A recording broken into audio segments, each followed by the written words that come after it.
Since the inception of the modern era of comic book films in 2008, we've become accustomed to certain things. Like, for instance, when the next major studio release comes out, there's a major portion of the movie-going public that loses all perspective. I understand how massive Zack Snyder's Justice League is, and I'm not just talking about the fact that the film itself was 4 hours. This film was an accomplishment. It was a movement. Everything surrounding this movie was a phenomenon. But that doesn't mean it was phenomenal. An ordinary review of this film just doesn't do it justice. We can admit, of course, that it is significantly better than the theatrical release. However, let's stop throwing around hyperbolic statements like calling this film a masterpiece. I'd also like to state that I didn't hate this film by any means, but I think we need to hold it to a certain standard. Some of you may see it as nitpicking, but I see it as a chance for intelligent discourse about a movie that has to do with flying people, aliens, and robots. But let's have an adult conversation. Let's not get caught up in the movement and instead talk about the movie. It's time for a little honesty and a lot of objectivity when it comes to Zack Snyder's Justice League. I've been sitting on this video for a few days because I got to see the film a little bit early, but I wanted to wait because I wanted everybody to have a chance to see it. I want to discuss all the points of this film, so you are warned.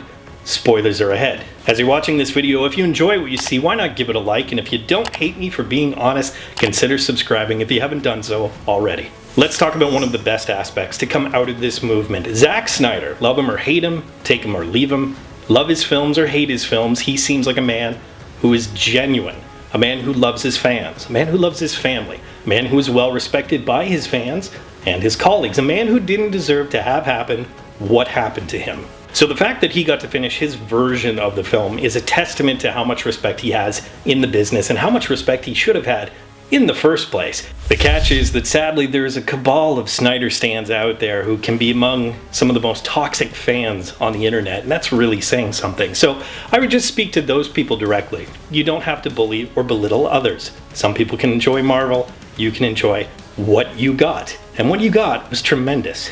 I hope this is a lesson to some of the major studios out there that stifling a director's specific version of something is never the answer. Stifling creativity, stifling the voice of the creator, never the answer. You'll notice that I'm supremely careful in terms of choosing my words, that I've never said Snyder's Vision, because I will reiterate what I have said in other Snyderverse related videos that I put out, that Zack Snyder is a man of visuals and not a man of vision. And of course I'm going to go into more detail about that, so don't get offended just yet. But also remember that when it comes to the Snyderverse films, I don't just blame Snyder for that fact. Let's really address the length of this film. 4 hours. That's too long.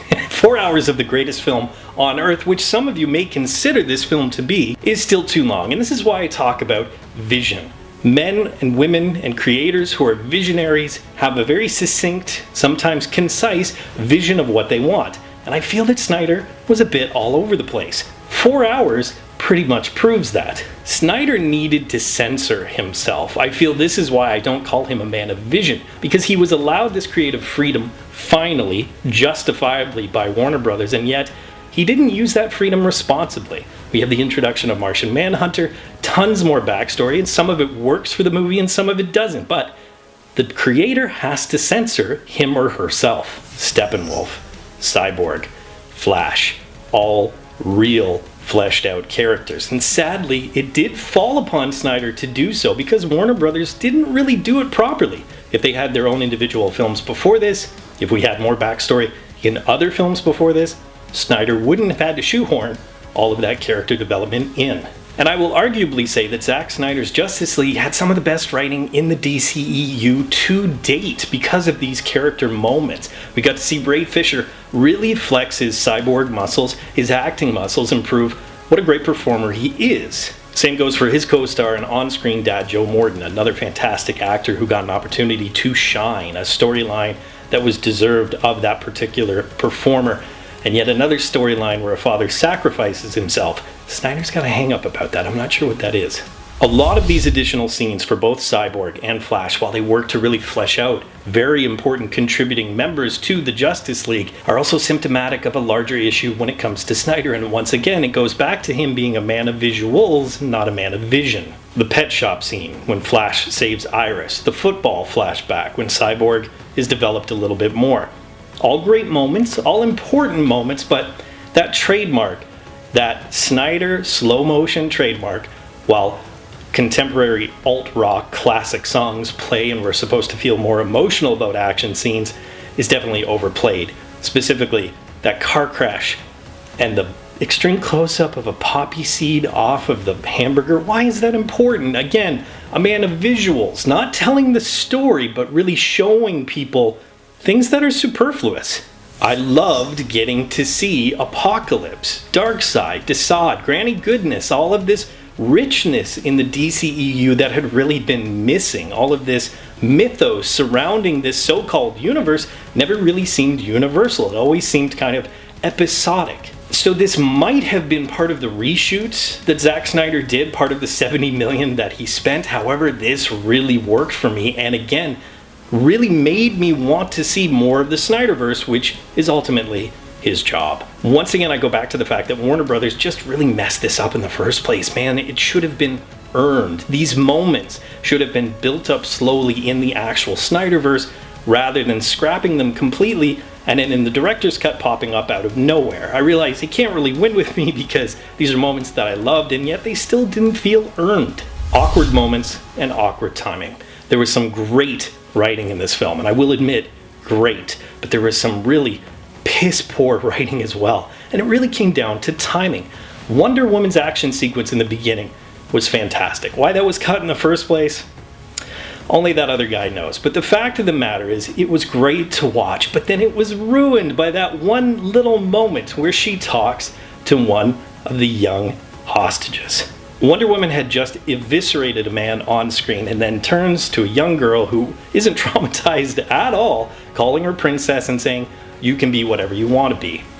I'm all for moments like that, but once again, they have to be earned. Once again, they have to be treated with the respect and importance that they represent. There are tons of little awkward moments like that that ruin otherwise fantastic scenes. I can also think about the ending of the film when Martian Manhunter turns to a visibly skinnier Batman and says, "There are some that call me the Martian Manhunter." That's really awkward and lazy writing. Other awkward moments I felt were the reach-around joke. Yeah, Jared Leto's Joker has never been a fan favorite, and I don't think that this film will really change anyone's mind. Batman dropping an F-bomb, once again symptomatic of something larger in the Snyderverse, something they started with Man of Steel, which is they're just trying to be edgy at times when they don't need to be. Batman dropping an F-bomb, regardless if it is Jared Leto's Joker, who probably deserves one, is actually showing a lot of weakness, which the character would not show. He has that one rule that we love because he faces inhuman travesties in a very human way. He's the steadfast character that is always there, and quite frankly, almost always right. So for him to threaten the Joker with death breaks that one rule and kind of breaks the character. This is a larger leave it with a lot of comic book properties where they put them on the screen and they take iconic characters and really change who they are. Everyone has gotten it wrong at one point or another. Marvel, DC, Fox with the X-Men characters. It's inevitable, but it's still tragic. What you really have to stick to in order to be successful is the ideologies of the characters, which is why I always thought that regardless of the films that they were in, Magneto and Professor X were arguably the most steady, the most consistent characters that Fox had put on the screen when it came to that property, because their ideologies were what they were in the original comics. But the most important thing about having the same ideologies as these characters who have been around for 80 years is the fact that it really creates some very dynamic conflict, that the differences in ideologies is what's important. The original Justice League got that right when Batman was pushing Wonder Woman's buttons and calling her on her hypocrisy, saying that she hid away when Steve died. It was a very interesting moment. Families who don't really get along before they ultimately come together as this super group of good guys who vanquish evil, there's something interesting about seeing that conflict. I also miss Big Blue being about truth, justice, and the American way. This dark, edgy Superman we've seen for 3 films now. We didn't even really get to see him that much, even in the Snyder Cut of Justice League. Having Superman absent from a Justice League film, sadly also being maybe the only time we're going to get a Justice League film for the next little while, even though we got 2 versions of it, that's a big hole that's missing. And I feel that if they represented those ideologies as important as they are, as crucial as they are to the character, and treated them with the respect that they deserve, we would have had a better group dynamic. Once again, do I blame Snyder for all of this? No, of course not. There are several people that make decisions even in the director's cut of a film, but these were changes he could have made and didn't. And so even when he had vision, if I will admit he had a vision for one of the characters, I still feel it was wrong. I'm going to leave this video on arguably the biggest take it of all time, and that is that this film is dedicated to Snyder's daughter, Autumn. Suicide prevention needs to be discussed. I love that he did this. And once again, it just speaks to the genuine nature of Zack Snyder and how much he deserved this opportunity. So I know that once again, some of you are going to look at this video and say he's just nitpicking. And yes, some of them are, but look at the larger issues that I addressed as well. Do you agree with them? Do you agree with anything I said? Do you think that there is something in this 4-hour epic that Snyder could have improved upon? Let's be objective. So I hope you'll take this opportunity to join the discussion and of course leave your opinions in the comment section below. Let's have an adult, intelligent, non-toxic discourse about flying people, aliens, and robots. I love it. But until next time, school's out. Hey Real students, thanks for watching. If you want to subscribe to Real School, click that round Real School logo right beside me. Also click that damn notification bell so you're aware of all of Real School's new content. You can follow me on Twitter, and of course, if you get anything out of Real School, you can always give a little back. Just click the link in the description below or the button down there, and you can become part of my Patreon team.